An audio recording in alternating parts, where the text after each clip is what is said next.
Hey, what's going on YouTube? It's your boy Junis. You're now tuned into The Star in You. Thank you for being here with me today. Please subscribe, like the page, and share with others so we could all grow. Well, based on the instrumentation, you already know who we're about to be talking about. We're going to be talking about your boy Future. Yes, your boy Future. We're going to break down his numbers. So let us begin. Yeah, so Future was born November 20th, 1983. Which was actually the same year as me. I was born on 1983 as well, which is, I believe in Chinese zodiac is the year of the pig, but hey, whatever. I don't eat swine, so it don't matter to me. But anyway, yeah, he was born November 20th, 1983. That makes him a Scorpio. Yes, Future's a Scorpio, and the one trait that I noticed about Future that's definitely a Scorpio is the fact that he has like this tunnel vision. Like, when he's in that trance making music, it's like so forward and like consistent, and he keeps doing it over and over and over and over. And Scorpios are like that. They're very restless. They have tunnel vision, very focused. When they have an agenda, they're gonna make sure it happens, and they're consistent with that to the end. But the negative aspect of that consistency with Scorpios is that they kind of do the same thing over and over again, because Scorpios are fixed signs. So because they're fixed, they're gonna stay in that pocket and do the same thing over and over. So obviously, after a while, it looks stagnant. You know, like it kind of looks boring after a while. But the thing here, the twist with Future though, he's born on the cusp of Sagittarius, so he has that fire quality to him. And Sagittarius are very versatile. They're a mutable sign, so they know how to adapt to any situation and switch it up when they want to. So Future, I believe, in the beginning, I know he like had a certain sound, and a lot of people weren't feeling that first. And then he kind of studied music a little bit more, instrumentation, and then he like switched it up and kind of got the concept with the melody aspect. I think he did talk about this once in an interview, and once he caught that, he understood it very well and grasped it. Yeah, so Scorpios are water signs. So there's 4 types of signs. There's fire, air, earth, and water. And Scorpio, Cancer, and Pisces rule water, and they're all compatible with each other. Yeah, so one thing about water signs, they have great memory, and they could also be very emotional and have certain moods about them that could be hard to read, kind of like an ocean. Because you see, like how an ocean could be calm one day, and then depending on the moon, if it's a full moon, no moon, the water could rise. Or if there's a bad storm, it could be a tidal wave out of nowhere, it comes out of nowhere. So it's like you can never predict the water. Almost like it's calm one time, and it could be extreme, and it could destroy everything. So yeah, that's the one thing with water signs. It's a very tricky sign out of all the signs. It's not predictable. It's not really easy to read.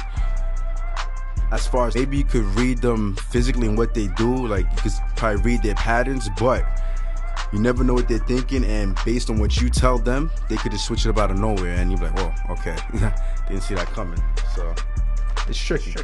Yeah, Scorpios are one of those signs that you don't want to cross. You know, like you don't want to do them wrong or talk bad behind them, because they could be vengeful if they want to be, depending on the uprising, because they have like this dark element about them that they're attached to spiritually. So it's weird, because I remember I think T-Pain once talked bad about Future and said something about, yo, he's just biting him and the auto-tune thing, and Future was not feeling that, and I think T-Pain tried to make amends with him, and he was like, nah, I'm not rocking with you no more. He just fell back. And Scorpios are like that. Once they feel offended by something, and especially if they think they respect you or something like that to a degree, and then you just try to trash them, they're either gonna get back at you or just walk away from the situation. You'll never hear from them again. Yeah, and you could see like this confrontation also of Future and Ciara, where at one point it was really good, but then it did not end well, and there's like a whole bunch of stuff in the media about them going at it, and it really got even more nasty when Ciara brought Future's child around Ciara's husband, which is kind of funny sometimes, because Scorpios in a way could be negligent when it comes to their kids. Not to say they don't love their kids, but they're so fixated and so focused on developing themselves and gaining a lot of possession to one day provide for their children, so sometimes they could kind of neglect them. But when somebody else interferes with the children, you know, Scorpios have possessive qualities. They do not want other people around the children. Like, that's theirs. That's their own. That's theirs. It's not for nobody else. So that's why he reacts like that, you know. But being that he's born on the cusp of Sagittarius, and Sagittarius, they make good fathers. They're very loving to their children. They have like they're very kid-like themselves, so they kind of can relate with children. So the fact that Future's in the cusp, so he plays between those two roles, where he could be rigid at certain points, and he could probably be very loving. I'm pretty sure behind closed doors. They're very forgiving. Even like if you do them wrong, whatever, and you come back and approach them, they'll forgive you, and they'll be like, all right, whatever, and they'll come back and rock with you. So, and you kind of see that with Future and Drake. At one point, they had like a little quarrelsome, where I think Drake didn't want him on tour, or didn't want Future to come on tour with him, and Future was kind of tight about that and was gonna sue him. But they like kind of sell their differences, like not even much words, and next thing you know, obviously, you know, they started collabing together, and they even dropped the album together. So, so it's there, you know. So that forgiveness is actually there. So, poor time with T-Pain. I guess the stars weren't aligning right. Also with Scorpios, they rule the sexual organs. That's like their region over there. That's where they dominate. So they have a very high sex drive and very sexual. But they have to be careful of that. Being a Scorpio, you have to be careful of that, because if you abuse it too much, then it could be atrophied, or you could catch diseases very easily as well that you can't fight off. So that's something you have to be careful with. And as you can see, Future obviously began it popping because he has like 6 kids, right? So he ain't holding back. So just that's something to point out, you know. So now we're gonna dissect the 11 from the Scorpio. You have the 1, right? But it's 2 ones. The 1 itself, it represents masculinity. It's a masculine number, represents the leader, it represents priesthood, it represents the beginning, it represents taking initiative. So when you combine the 2 together, it's like double the impact, you know. I've said this before in a recent video of Prodigy, because he's also a Scorpio. So, but Future though, he's born on the cusp of Sagittarius. In fact, Sagittarius is a fire sign, and the 1 itself is ruled by fire. So it's a great complement for each other. So that's when you see Future, when he's making his music, it's more explosive. It has a lot of energy. Sagittarius are very energetic, and they sound great on beats that have like a lot of bump to it. Like you could, for example, like Jay-Z and DMX, they're both Sagittarius, and you hear their instrumentation. It's very explosive. So Future would work with Metro Boomin and those kind of instrumentation. It's like a very good compliment. It's a very good compliment. So, and being that he's a Scorpio, Scorpios themselves, they could be pretty dark. They're very secretive, mystical in many ways, and you could hear that Future's instrumentation that he has that tone, but at the same time, the instrumentation is very upbeat, has a very high tempo. So it's like the perfect balance, which balances the cusp of him being a Sagittarius and Scorpio. So it's kind of cool that, you know, when you think about it, it's like, whoa, genius. He has an appeal about him that's gonna be different from a regular Scorpio that has no cusp at all, because Sagittarius is fire, and you know, fire is attraction. It's like, it's a light, so you're attracted to that light. So so like when you saw when you see a person like Jay-Z or DMX, they had like a lot of people just gravitate towards them and their personality, because it's just, you know, that's just the thing of light with the fire. So it's the same thing with Future. It helps him, and you can see that he even has the features for it. Like he has a nice smile, and he has the high forehead, and he has a glow to him, which like most fire signs do have. So this actually helps him in his career, and he's very marketable because of that. It's just a fun fact I want to point out. Cool. The number 11 is a master number, meaning that it has a higher purpose than just the physical and materialism. But Scorpios, though, for some reason, they're always about the bread and always trying to chase the money. But it's not out of just greed. Well, it could be greed, but the main reason is because they want to be comfortable and they want to feel secure. But if they were to if they were to sacrifice that and not really chase the money and help others and balance everything better and focus on 11 and bring a higher purpose in their life, it would be more beneficial for them, and they'll be more happier, and they'll actually be rewarded more than just bread.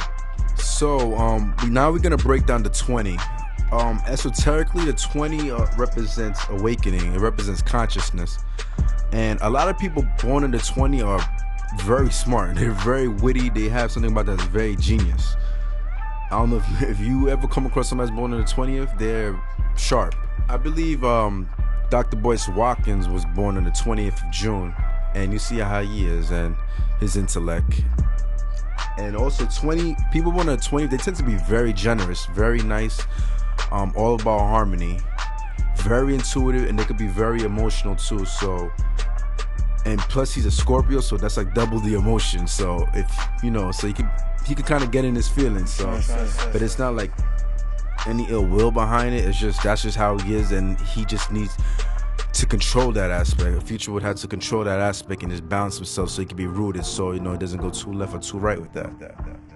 And 20s kind of have like a psychic ability. They have like something about them. They could just read you, even if you're like BSing them. They'll know. You know, they may not say nothing.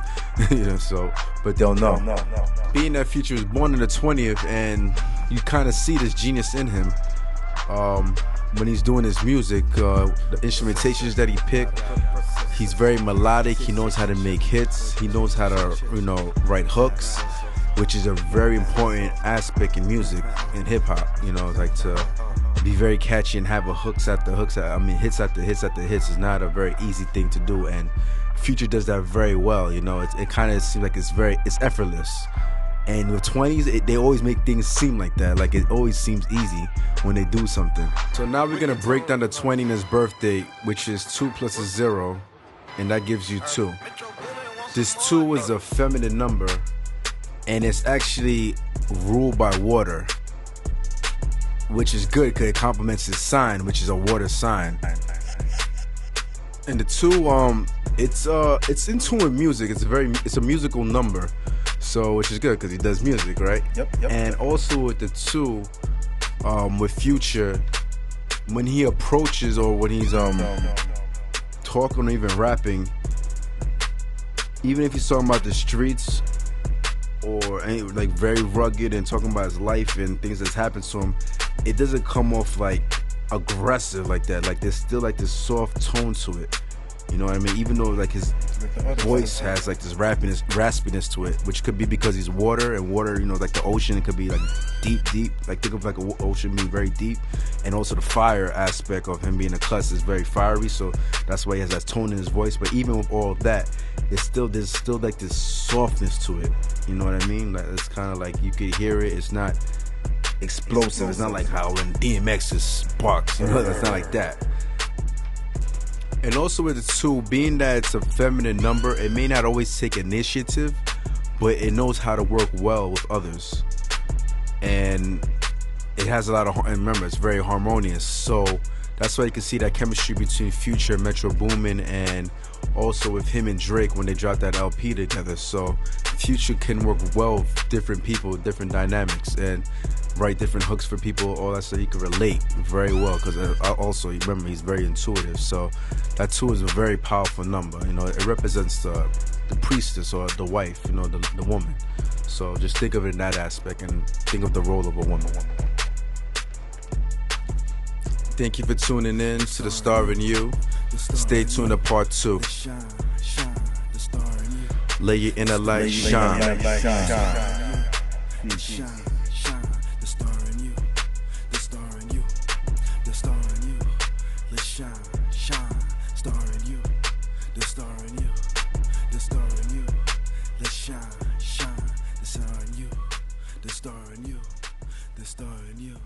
Let's shine, the star in you.